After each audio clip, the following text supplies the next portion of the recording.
আসসালামু আলাইকুম। কফ বা কাশি, কফ কেন হয়? যখন কোনো একটা ফরেন ম্যাটেরিয়াল অথবা আমাদের এক্সেসিভ কোনো সিক্রেশন আমাদের এয়ারওয়ের ভিতরে হয়, তখন আমাদের এই কাশিটা আসে। কফের কতগুলো কজ রয়েছে, যেমন respiratory cause, cardiac cause. Respiratory কজের ভিতরে রয়েছে acute cause and chronic cause. অ্যাকিউটের আন্ডারে আমরা পড়ে আপার রেসপিরেটরি ট্র্যাক্ট ইনফেকশন, এটা ব্যাকটেরিয়াল আর ভাইরাল ইনফেকশন হতে পারে, ব্রঙ্কোপনিউমোনিয়া। আর ক্রনিক কজের মধ্যে আছে pulmonary tuberculosis, bronchial asthma, COPD, bronchiectasis, lung abscess, bronchial carcinoma. আর কার্ডিয়াক কজের ভিতরে আছে left ventricular failure, mitral stenosis. Left ventricular ফেলিওরের কারণে পালমোনারি ইডিমা হয়, যেখান থেকে কফ হয়। এরপরে কফ এটা ড্রাই আর প্রোডাক্টিভ হতে পারে। ড্রাইয়ের কজের ভিতরে আছে early stage of pulmonary infection, pulmonary fibrosis, bronchial carcinoma, এবং একটা ড্রাগের কারণে হয়, সেটা এসি ইনহিবিটর। আর প্রোডাক্টিভ কফগুলো হয় chronic bronchitis, bronchiectasis, lung abscess, pulmonary oedema.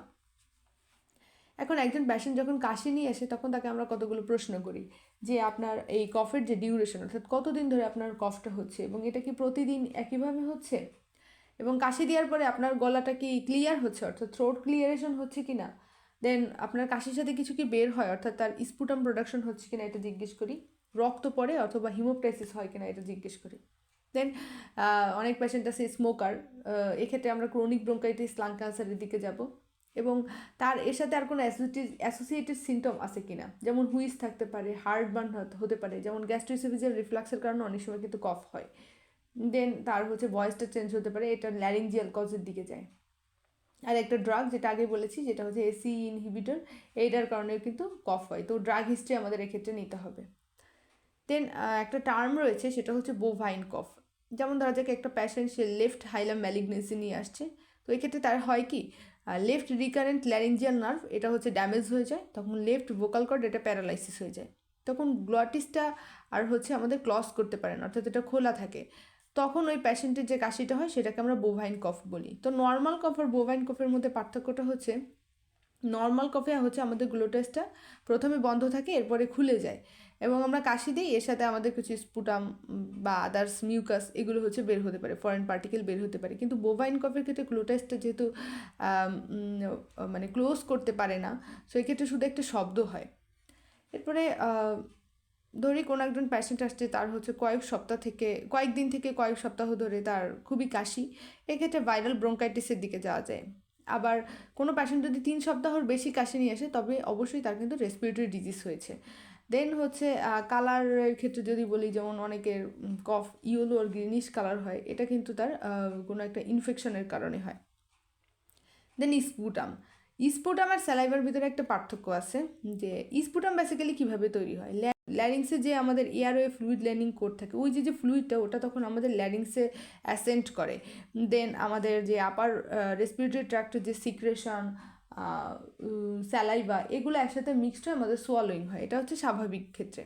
কিন্তু ডিজিজ কন্ডিশনে দেখা যাচ্ছে যে আমাদের ইনফ্ল্যামেটরি সেলগুলো অ্যাকুমুলেট হয়, মিউকাস, প্রোটিনের সিক্রেশন, এগুলো সব একসাথে মিলে তখন কাশির সাথে স্পুটামটা বের হয়ে আসে। তো স্পুটামটা বেসিক্যালি লোয়ার এয়ারে এবং ভোকাল কর্ডের নিচ থেকে আসে, আর স্পিড বা থুতু যেটাকে বলে, সেটা শুধুমাত্র স্যালাইভা থেকে আসে। স্পুটামের ক্ষেত্রে আমাদের কতগুলো প্রশ্ন করি, যেমন তার কালার। যেমন কালার কী হতে পারে, ক্লিয়ার আর মিউকয়েড, এটার ক্ষেত্রে সিওপিডি আর ব্রঙ্কেকটেসিস, কিন্তু এক্ষেত্রে কোনো ইনফেকশন থাকবে না। যদি তার ইয়েলো আর মিউকোপুলুরেন্ট কালার হয়, তখন আমরা acute lower respiratory tract infection, asthma, এটা হতে পারে। গ্রিন অর পুরুলেন্ট, এটা কারেন্ট ইনফেকশন, অর্থাৎ তার এখনও ইনফেকশন চলতেছে। তো এক্ষেত্রে আমাদের স্পুটামের ভলিউম কালার দেখে আমাদের এটা ডায়াগনোসিস করতে হবে যে ওটা কি কোনো ইনফেকশনের কারণে হয়েছে, নাকি এমনি অন্য কারণে হয়েছে। যদি কোনো ইনফেকশনের কারণে হয় বা ব্যাকটেরিয়াল ইনফেকশনের কারণে হয়, তখন কিন্তু ডক্টর অ্যান্টিবায়োটিক দেয়, এটা সিওপিডি ব্রঙ্কিয়েকটেসিসের দিকে যায়। আবার দেখা যাচ্ছে যে অনেক পেশেন্ট অ্যাজমা হয়, তার ইউসিনোফিলিয়ার কারণে মিউকোপুলুরেন্ট স্পুটাম হচ্ছে, এক্ষেত্রে কিন্তু তাকে আমরা অ্যান্টিবায়োটিক দিব না। দেন রেড ব্রাউন অর রাস্টি, এটা নিউমোককাল নিউমোনিয়ার ক্ষেত্রে হয়। দেন পিঙ্ক সেরাস অর ফ্রদি, এটা অ্যাকিউট পালমোনারি এডিমার ক্ষেত্রে হয়। দেন ভলিউম, এটা সাধারণত যদি অনেক লার্জ ভলিউম হয়, তাহলে ব্রঙ্কিয়েকটেসিসের ক্ষেত্রে হয়। তো যে baseline volume and current volume, এটা আমরা কম্পেয়ার করে বের করি। দেন কনসিস্টেন্সি কফ কতটুকু স্টিকি অর ভিসকোসিটিটার ক্ষেত্রে আমরা দেখি। তো যদি আমাদের স্টিকিনেস আর ভিসকোসিটি এটা যদি বেড়ে যায় তখন সেটাকে আমরা বলবো তার হচ্ছে ব্রঙ্কিয়েক্টাসিস হয়েছে। তো এটাই। আর হচ্ছে লার্জ ভলিউম ফ্রদি সিক্রেশন হয় তখন এটা কিন্তু ব্রঙ্কো অ্যালভিওলার সেল কার্সিনোমার দিকে যায়। দেন হচ্ছে হিমোপটাইসিস। হিমোপটাইসিস মানে হচ্ছে কফের সাথে রক্ত আসা। তো এক্ষেত্রে আমাদের কয়েকটা ব্যাপারে মানে খেয়াল রাখতে হবে, যেমন এটা অনেক সময় দেখা যাচ্ছে যে চেস্ট থেকে কফের ভিতরে রক্ত আসতে পারে, আবার অনেক সময় বমি করার সময় তখন নাক দিয়ে রক্ত আসতে পারে। দেন নোজ এপিস্টেক্সিসের কারণে হতে পারে, অথবা অনেকের গামে ডিজিজ থাকে, অর্থাৎ মাড়িতে পেশেন্টের যদি কোনো ধরনের ডিজিজ থাকে, দাঁতের ডিজিজ থাকে, সেক্ষেত্রে যদি সেখান থেকে রক্ত বের হয়ে অনেক সময় কফের সাথে বের হয়। তো এটা আমাদের অবশ্যই ডিস্টিংগুইশ করে নিতে হবে যে কোথা থেকে আর কি ব্লাডটা আসছে। দেন হচ্ছে কখন তার ব্লাড আসে, কতখানি তার ব্লাড আসে, এবং তার সাথে কোনো অ্যাসোসিয়েটেড সিমটম আছে কিনা, ফিভার আছে কিনা, ফিভার আসলে তার ইনফেকশন আছে কিনা, এটা পালমোনারি টিবির ক্ষেত্রে অনেক সময় দেখা যায়। দেন অনেক সময় দেখা যাচ্ছে যে তার হিমোপটাইসিস হচ্ছে প্লাস কিন্তু তার ক্লিয়ার স্পুটাম, এক্ষেত্রে আমরা লাং ক্যান্সারের দিকে যাই। আবার হিমোপটাইসিস হচ্ছে বাট পুরুলেট স্পুটাম, এক্ষেত্রে আমরা যাবো হচ্ছে তার ব্রঙ্কিয়েক্টাসিস হয়েছে। এছাড়া অনেক পেশেন্টে দেখা যায় যে তার হঠাৎ করে হিমোপটাইসিস শুরু হয়েছে, সাথে তার প্লুরেটিক পেইন, ব্রেথলেসনেস, তো এটা পালমোনারি এম্বোলিজমের দিকে যায়।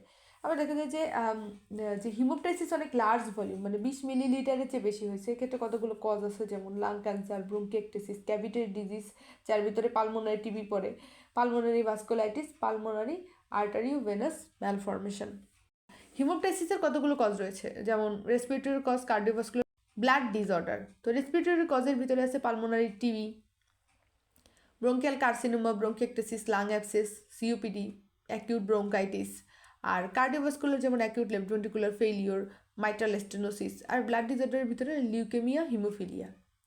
আরেকটা জিনিস সেটা হচ্ছে আমাদের স্পুটামের ক্ষেত্রে, যে অনেক সময় খুব গন্ধযুক্ত স্পুটাম বের হয়, এটার কজের ভিতরে আছে যেমন ব্রঙ্কিয়েক্টাসিস, লাং অ্যাবসেস,